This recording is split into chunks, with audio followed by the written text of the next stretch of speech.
It's a Cybrink podcast. I am your host at David J. Dickman is where you can find me on Twitter. And today with me, I'm super excited for this interview. Kevin Warwick, sir, how are you today? Just fine, thank you. Thank you so much for being on. And for anyone watching on YouTube, please subscribe. It'd be just so great. Mr. Kevin Warwick, where are you coming out of today? Where are you at in the world? I'm actually in Prague at the present time for a week or so, and then back to the UK. So do you do a lot of traveling, a lot of speaking engagements? Yeah, I pick and choose. So I tend to do places that I haven't been before, or if they're making me an offer I can't refuse, then I do them. But I try not to do too many, otherwise you don't know where you are. You're just traveling around too much. Yeah, I imagine your visa stamps, or you got quite the collection going on. Yeah. Did you get that TSA global pre-check so you can travel around with no hassles? No. I mainly, I have to say, I'm just in Europe, so I just do that step. Occasionally over to the US when I want to. Oh, nice. Right on. Well, again, I just want to thank you for being on. In doing the research for just our chat today, I just became just fascinated by some of the work that you've done. And it's so exciting now. And I wonder, has it always been exciting to work in this field, or is it just now more than ever been exciting? Well, I find it exciting. It always has been exciting for me. But, I mean, when you look at it, the first implant that I had was 19 years ago, back in 1998. And then, yes, it was exciting, but it wasn't a big field at all. In fact, I think you got regarded as a bit of a strange person doing something. What are you doing that for? Why didn't you just use a smart card or something like that, was the sort of response I got. So it was exciting for me, but there wasn't really anybody else doing the same sort of thing.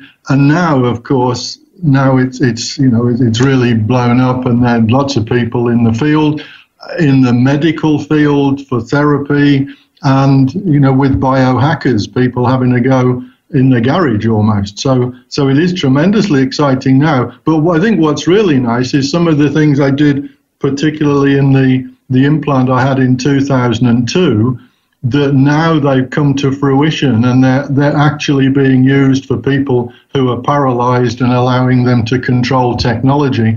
And to think, yeah, hey, we were there. We actually did that and could see what was possible, but it really needed bringing about and making it happen. So is that what keeps you doing it now? Is it you're helping people, or what's the focus or the goal? I think it always has been two things. The one was always the possibility of opening up possibilities for particularly people who are paralyzed, but all sorts of neurological problems, and knowing that the technology was even there 20 years ago to help people in all sorts of ways. So that, yes, and I still work with neurosurgeons and doctors with their patients. So there is that aspect. But for me, which is a little bit different, my field, cybernetics, is really looking at humans and technology coming together and seeing what extras that can deliver for humans to look outside the box a little bit. Now, that is not so comfortable for the medical people involved because they're more from a therapeutic point of view. But for me, it really is the exciting bit. How far can we push humanity? How far will the brain go? How much can it adapt in particular? Now, the future is super exciting, but let's talk about your past. Your background is you're an engineer by trade. Can you talk about the schooling that you've gotten to where you've arrived at now? Yeah, well, I'll go way back. I left school at 16 to take up an apprenticeship, so I didn't go on straight to university. So apprenticeship to do what? Sorry to interrupt, but well, apprentice, what's now called British Telecom. So in the telecoms, but I was more maintaining telephone exchanges and going out mending people's telephones when they didn't work, things like that. but it gave me a fantastic background in telecoms, communications, particularly. But learning in the practical way was important. So I went to university later and did computing, robotics, and then I was fortunate to be around at the time when technology, the sort of implants that people are using now, became available. So I was in the right place at the right time with the right background and a practical aspect to it. Yeah, and did you get any advanced degrees? You got a bachelor's in cybernetics, but you went on to go further than that? Well, cybernetics is quite a broad spectrum, and a cyborg, which a cybernetic organism, is a good example of that. And I think you're pretty free with that area. You can look at all sorts of different human aspects and the human body and all sorts of technology. And when you combine the two together, it covers just about every subject. So you can look into philosophy and mathematics and computing and robotics, even philosophy and history. So you just do anything you want, really, which is a fantastic subject. You're not so restricted as many academic subjects are. And I've never worried about that. So I will talk with medical people, talk with philosophers, and hence the presentations I do. I can be talking to one group of people and a completely different group, neurosurgeons one day and philosophers the next day. And it's an exciting challenge with a whole different group and trying to put over a similar sort of message, but getting very different feedback. The main reason I asked that question is just because there's a lot of people that are very interested in cybernetics or biohacking, in AI, and they just don't know where to start because you touched on it's such a broad spectrum. So what advice do you have to someone that's super interested in this field and they don't know where to start? I got into it via the engineering, electrical communications engineering route, and I do think that is not a bad route. I think now biomedical engineering is probably a good route, but as long as there's a practical aspect to it. I don't know that you need such a background in the biological or chemical side, because what we've found, as long as you've got some rudimentary understanding of it, that's probably okay. And sometimes the understanding that's out there, the sort of accepted understanding of how the body works, isn't really how it works. It's looking from a biological point of view. And really, with biohacking, you tend to look more from a biotechnological point of view, which is quite different. You're looking at how the body works from an electrical point of view, not how it works from a chemical point of view. And they're combined in the body. It's electrochemical, but when you're hooking up to the brain or the nervous system electrically, you need to know much more about that. And it's not really an established field. The chemical side is much better known, and so it's prime land for experimentation. Now, you're out of Prague today, but you live in England, is that correct? Yeah, most of the time, yeah. Most of the time? Where else do you live? Well, Prague, some of the time. My wife is Czech, so we split the lives, and then traveling around. Okay, and then you're a super busy guy, but what kind of content are you reading on your free time? Are you still just diving into cybernetics, or are you into sci-fi? Are you watching movies? I'm just curious as to, do you escape it all to try and stay fresh on it, or do you just inundate yourself in it and get lost in the black hole? Oh, no, I try and keep up with what's going on and do a lot of paper reviewing. So I've got the academic side to my life, which I try and do paper reviews and presentations, as we've said. But I love sci-fi, not the fantasy sci-fi, more the, something like the Terminator or the Matrix, Minority Report, things like that are based on a scientific understanding, as it were, and then it's extrapolated. That's the sort of, but my wife's more into romantic films, so I really enjoy those as well.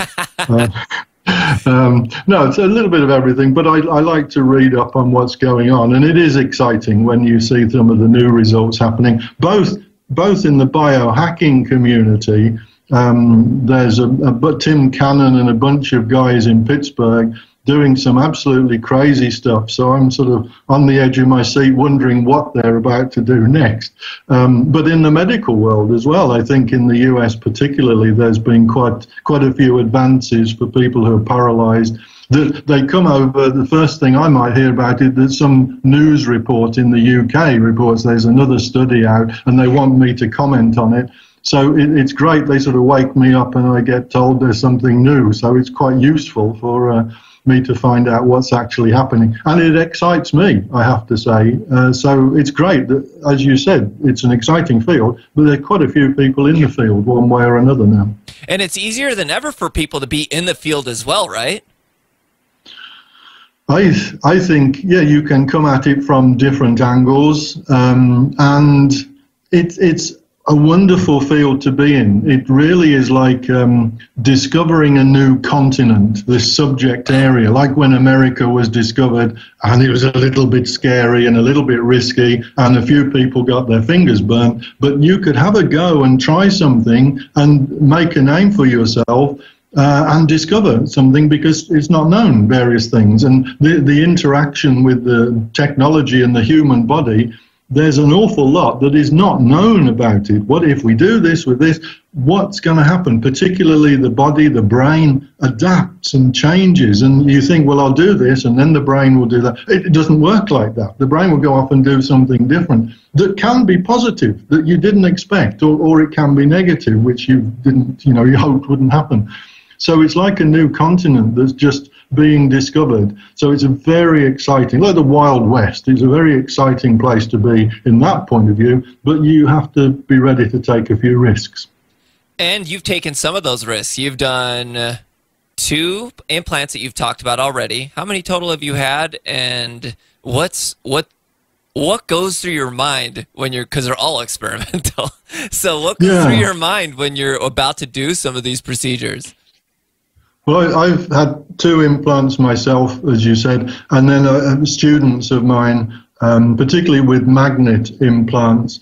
And always we've been looking more from an academic point of view, so to do a study on responses and how it all works, and to try and do a few things. I think when you're looking at it from a scientific point of view, you get, for months, I think the second implant I had in 2002, it was really planning and working on that over a 4-year period, just for that one experiment, and working with the surgeons, and what they were going to do, and they had to learn because it hadn't been done before.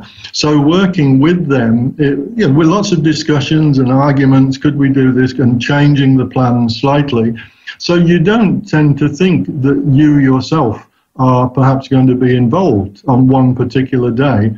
And until it gets to be about 1 or 2 days to go, and then you think, hey, I'm going to have an operation in 48 hours' time. And I particularly remember the implant that I had, which is now called the brain gate. So I was the first human to have a brain gate, but it was implanted. I don't know whether you can, there's still some scars there. I don't know whether you can get them. Yeah. But this was implanted in my nervous system. So that was the first human use of the brain gate. And the night before, I had a telephone conversation with various people that were involved, the surgeons involved, the medical support team. And I think everybody was a little bit nervous at that time. What if it doesn't work? What if it goes wrong? What if the media doesn't like what we're doing? All sorts of things like that. So it was as much trying to keep it together and make it happen the next day.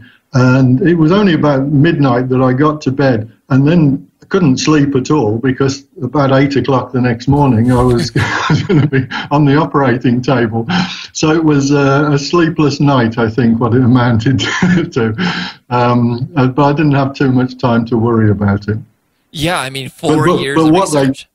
Yeah, what they did was open up my arm, locate the median nerves. These are the main bunch of nerves that run down your arm from your head to your hand.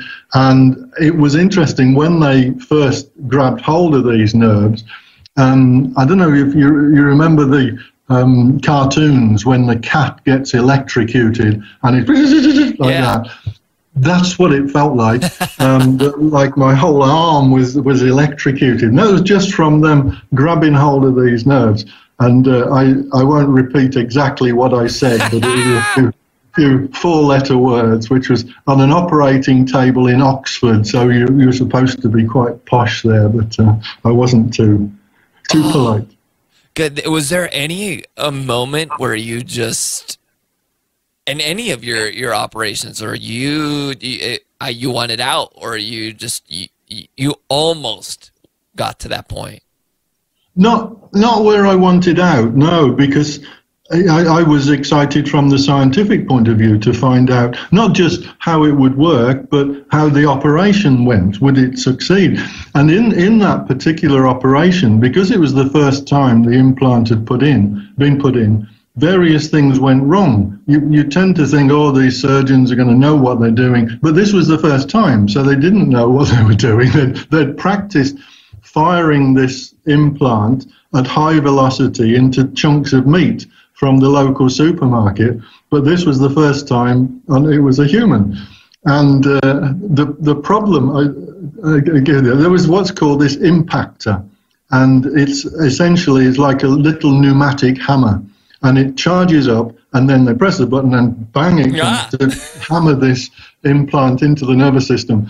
And the operation had lasted almost 2 hours. We were all ready to put this implant in the nervous system. And they said, right, are you ready for this? Yeah, we're ready for it. Press the button, and instead of going bang, it went, it just didn't do much. The implant didn't go in, obviously. So, right, we got to charge the unit up again, do it again. It just didn't go again. And they tried it several times until one guy discovered, well, where we're supposed to be putting the air into this unit, it's actually coming out. We've got the wires crossed. So they changed the wires over and then said, right, now let's do it again. Whang, in it went. That was it.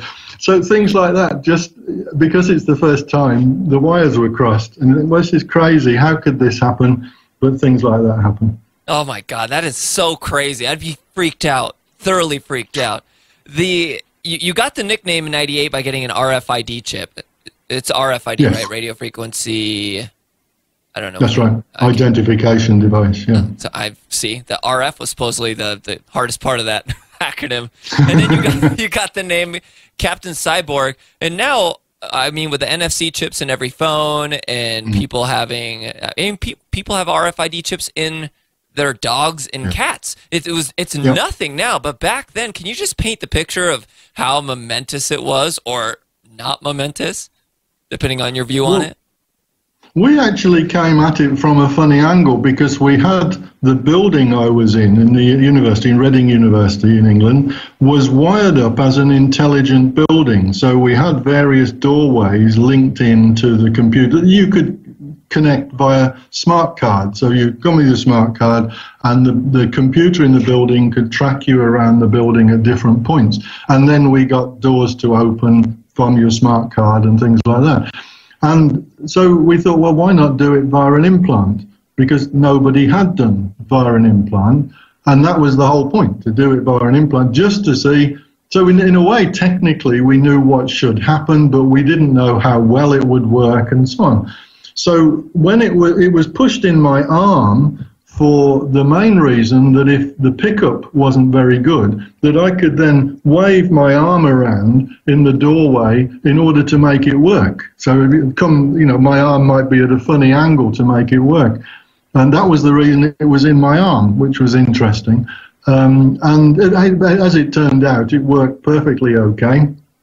And the main thing was that nobody really had done it, and it was making as much of a philosophical step that you can have an implant and you can control pieces of technology as you move around and things like this. An interesting feature on that is just for fun, Darren Wen, who was one of the technical research student actually working on the project, he programmed me in as being 666 just for a bit of fun. So he thought that it would not work. The weekend before we were due to try the experiment, it would not work on 666. So we spent the weekend reprogramming, trying to get the system up and running, and in the end it worked when I was 161. So so why that is, I don't know why that is, but that's the story of what actually. But it worked on 161. So as soon as we got it working, don't touch it. That's it. That's going to go with that. You're going to start so many conspiracy theories off that people are going to get freaked out. Yeah, but that's the truth of what happened. Yeah, but it was funny, the response. Some people I can remember in the Guardian newspaper, the one guy said, well, you could have done it with a smart card. And you think, what planet are some of these people on? Of course, everyone knows you could have done it with a smart card. Yeah. That's not the point. Is that doing it with an implant was the point, and opening up all sorts of possibilities. So it was fun when it worked. And I have to say, in the department, because I could walk towards the laboratory and the door would open and walk down the corridor and the lights came on and the computer said hello to me when I came through the door, which was all great fun. Well, no, one of the lecturers, Chandra, an Indian guy, he expressed he was strongly jealous that I got these abilities, that I could walk around and the building was doing things for me, and he was just an ordinary guy. And this was back in 1998, right? So this isn't like today where we're talking through Skype. I mean, this is 1998. If people think about, what life was like back then, it was momentous, it had to have felt so cool back then. It's like when those hoverboards first came out, people were like, I want that, We did have electricity. It wasn't clockwork, but PCs were quite big things and telephones were bricks. Yeah, now there's some people that are saying that humans are the catalyst to bring on artificial intelligence, and then we will get phased out eventually, or maybe we won't. Do you believe that humans are destined to merge with machines, artificial intelligence? I think the answer is yes, and I hope so. The human brain is limited. It's going to gradually increase, one hopes, in terms of numbers of cells and connectivity through the natural biological evolution. But we know that computer technology is extremely powerful and it has advantages in all sorts of important ways. One of those important ways is, as we're doing now, you're in Idaho and I'm in Prague, and we're communicating in just about real time. Communication technology is brilliant. Humans technology without, using technology for communication without technology, we're terrible. And linking into technology, the interface with it, is pretty awful. We're taking highly complex electrochemical signals in our brains and trying to convert them to electrical signals for communication, but I'm going via this mechanical pressure wave. It's absolutely awful. It's a serial signal, which is what we get language from and all sorts of things that come out of that, but it's error prone, it's slow, and it leads to misunderstandings and so on. So the sooner we can link up the human brain directly with networks for communication alone, just that aspect. I don't know whether you call it artificial intelligence, but that aspect of technology. And then you add on the possibility of outsourcing memory, which why not? The human, particularly when you get older, the human brain is not so good at remembering things. So why not have your memory somewhere else? Which in a way we do to an extent, but link up directly electrically. So I hope we do upgrade and use the possibilities of technology.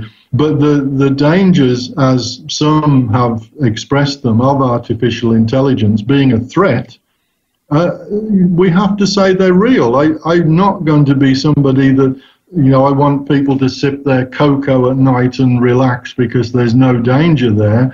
There is a potential danger. What it will be revealed as, I don't know. Will it be a Terminator-style machine takeover, or will we be so dependent on the machines we can't live without them? We're going that way anyway.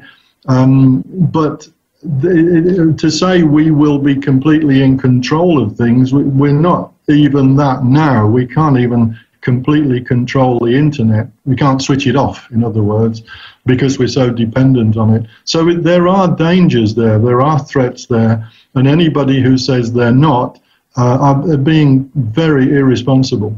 Oh, so I really want you to freak me out with what the future looks like in 10 years, the possibility of what the future will look like in 10 years, rather.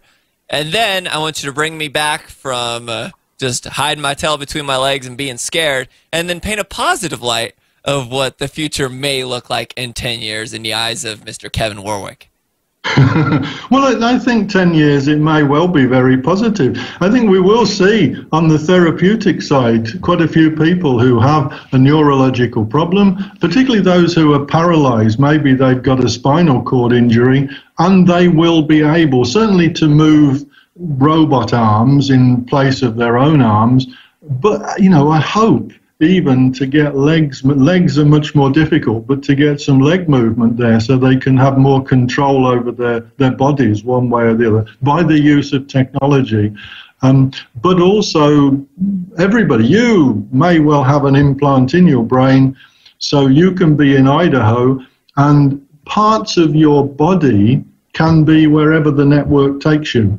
So at the moment, your brain and your body are in the same place. That doesn't have to be the case. If you network your brain, your body parts, whatever they may be, don't have to be arms and legs. They can be all sorts of things. Can be buildings. Your building can be part of your body. Then that can be wherever the network takes you. And I don't know that we'll see everybody having something like that, but in 10 years' time, I think we will see more experiments in that area.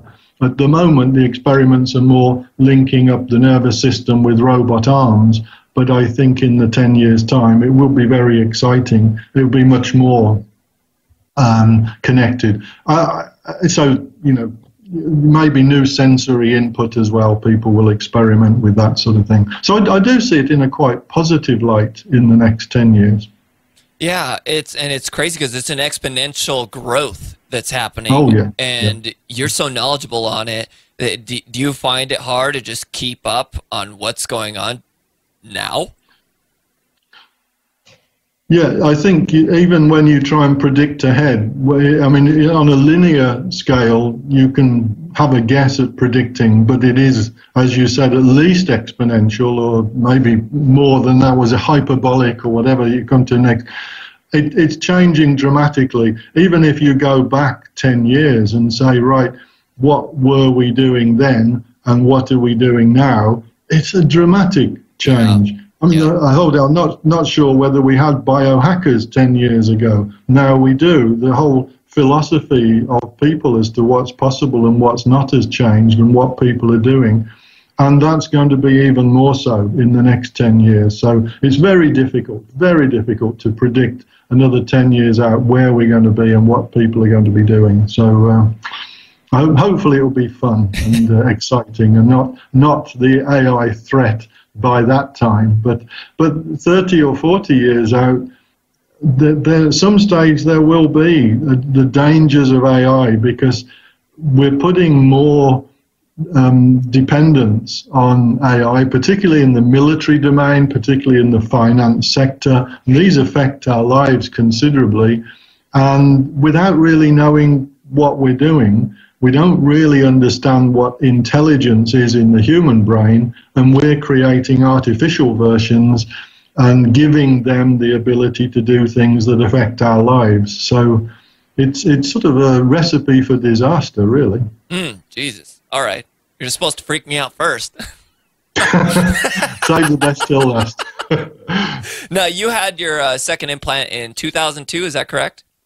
Yep. Now, in 2002, from the research I saw, and it was one of them, I think you talked about it in your TED Talk, which is fantastic. I think everyone should go check that out for sure. I agree. Yeah, and I mean, you hooked up your implant that you showed us your scar of to the internet, and you moved a robot arm essentially across the Atlantic Ocean, or actually, yes, yeah, and yeah. That was 2002. It's 2017.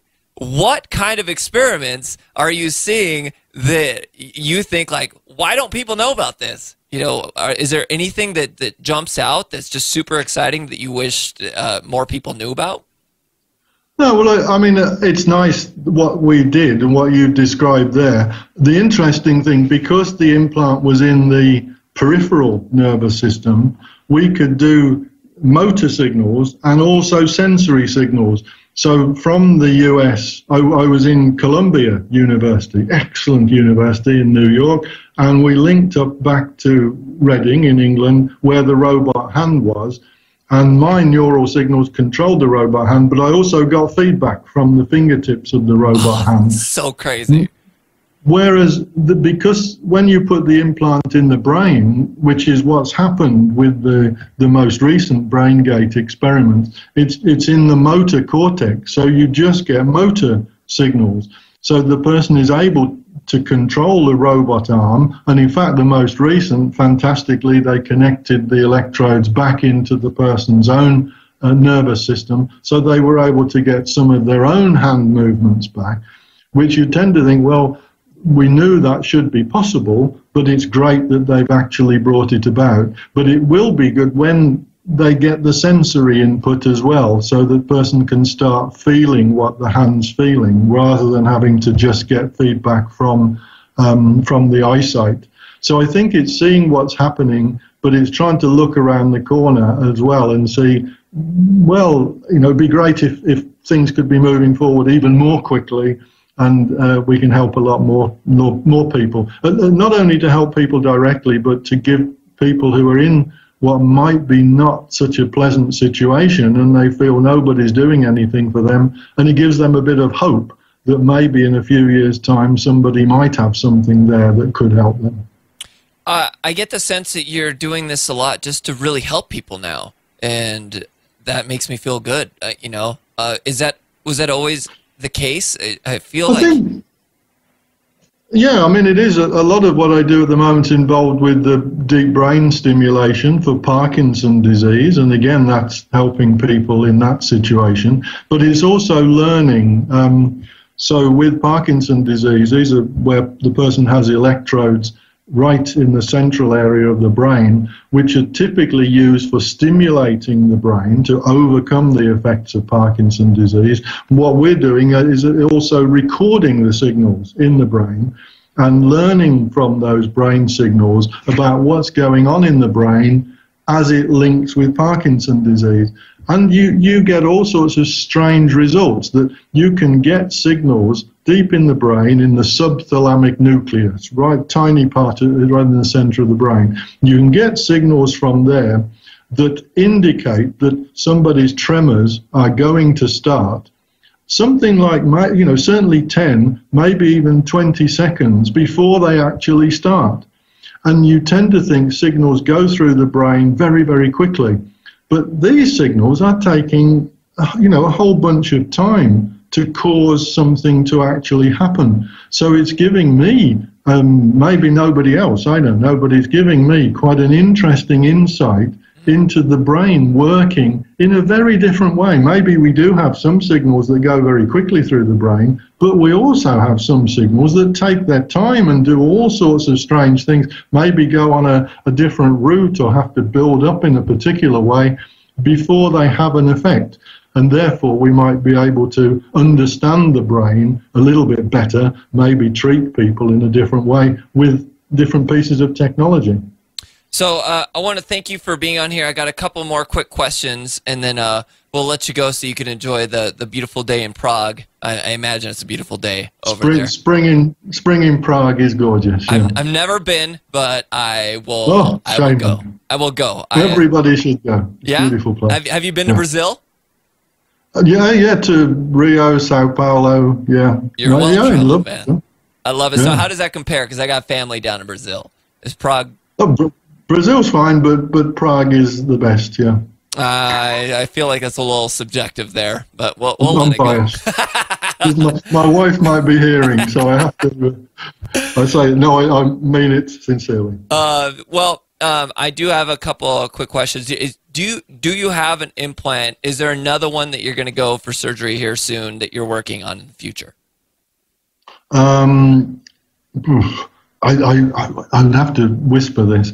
I'm still in communication with the surgeon, Amjad Shad, who did the last implant. We met up about a week, 10 days ago. So we're still talking about possibilities. But for me, that would mean a brain implant. And it would be for communication purposes. So if I do, that would be what it is, and it would be something like the brain gate, if not the brain gate. Would depend whether they'd let me have another go with it. So it's a possibility, but it's the communication. I do believe that it will be quite possible to send signals between two human brains that we can start to understand, like learning a new language. And that would be the experiment that I want to do if I do it. But there are lots of dangers associated with it, and it's trying to balance things. You know, how likely do we think this is going to be successful, and what problems could there be? You kind of touched right into it. Do you believe that there'll be a universal language in the future, near future? Yeah, language. Well, it's interesting because with thought, I hope it will be like a universal language, that it will be a language, but it will be much richer. When we think of a language at the moment, it's a series of coded messages. That's all it is, which is very limiting. If we start to think of language in terms of what we have, plus emotions, colors, feelings, all sorts of things, you know, a whole plethora, you know, that when you're angry, that the person can detect it and so on.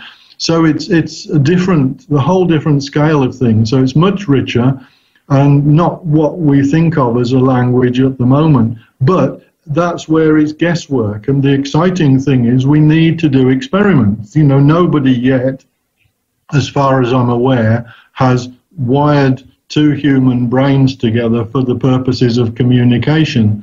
And we need to do that and let the people get on and see if they can understand what signals are coming in. It may take a long time. My imagination is that the brain is quite mercenary, and if it feels it's onto a good thing with the communication, it will adapt very, very quickly. And you've seen that already with the tongue experiment, that's correct? Yeah, wait, I hadn't said about that. Yeah, this was sending signals in via the tongue. This was experiments a guy called Paul Baki-Rita did, and we followed up on what he did. It's not an incredible line of thought, but it's a very high-speed way of signaling into the brain. And there you can very quickly learn to recognize all sorts of different signals via the tongue, which is quite strange. But what I did do with my wife back in 2002, she had electrodes implanted, and we did send signals between our nervous systems, but it was more of a telegraphic signaling, just to show, well, you can do that. Now it's doing it with the brain. God, that's so crazy. All right, and then last question is, if you went to google.com, there's a search bar, the Google Doodle, and then below you were offered a billboard for 24 hours. If you had arguably the largest billboard in the world for 24 hours, what would you put on there? And it couldn't be commercial, but you could put on anything you want. Couldn't be like you sell it to Nike and then take the money for research. Although I would allow it, I don't know. But what would you put on that billboard? Oh, dear. I've been asked all sorts of questions in my time. I think it would be trying to open people's minds as to what, I don't know exactly how I'd word it, but what the possibilities are with implants in the brain and where we are likely to be. You know, the day of the cyborg is upon us, and it's such an exciting possibility. So, you know, not to beware, but get ready to jump on board, I think. Last thing, would you ever like help write a TV show? Like, have you seen that show Black Mirror on Netflix? I haven't seen it. I've heard about it. It'll thoroughly freak you out because a lot of the stuff on there is a lot of stuff to do with the technology that's in the future. And I feel like you should go and write one of those episodes based off what your knowledge, what's in that noggin of yours, because, man, some of those episodes are freaking me out. You should definitely check that out, or anyone. It's a great one. I will check it out. Thanks for pointing it out. No, it's pretty great. I mean, there's some where there's like a chip where they put memory in the back of the ear, and then there's some where there's it's a video game experience. It feels like it's like I'll be minimal about it because it is such a great show. I think it's important for TV, film to explore things like that, and I do enjoy, even if technically they're sort of off the ball sometimes. But it's good that they explore it and open people's minds to the possibility, so people are a little bit ready for it, and maybe when they get on board, this is the new technology, it's a new sort of science, so maybe it can get into the public attention and awareness in a much faster way via TV. The day of the cyborg is coming. That's what you said. And yes. Well, I guess I'm just going to give you an open mic, or you can either say an ask or tell of the audience here. That you could just add on to that, or you can say anything you like. I'll just kind of give you the open mic here to close out. Well, I will leave it then and say I have been a cyborg in the past, and as for being a cyborg in the future, I'll be back. Mr. Kevin Warwick, thank you so much out of Prague for the Cybrink podcast. And if people want to follow you, your work, where can they find you? There's, well, kevinwarwick.com is hopelessly out of date. Probably even Wikipedia, if there's not too much rubbish on it, is as much as anything else. Now I've said that, it will completely be destroyed overnight. Are you on Twitter, Facebook? What's the best social media for you? I'm on Facebook, yeah, so Facebook. By all means, contact me there. Mr. Kevin Warwick, thank you so much for being on the Cybrink podcast, and anything we could do to help spread the word of the amazing things that you're doing, or to calm us from the freak out that may inevitably happen, just let us know, sir. Again, thank you so much. Cheers. Good talking with you. Good talking with you.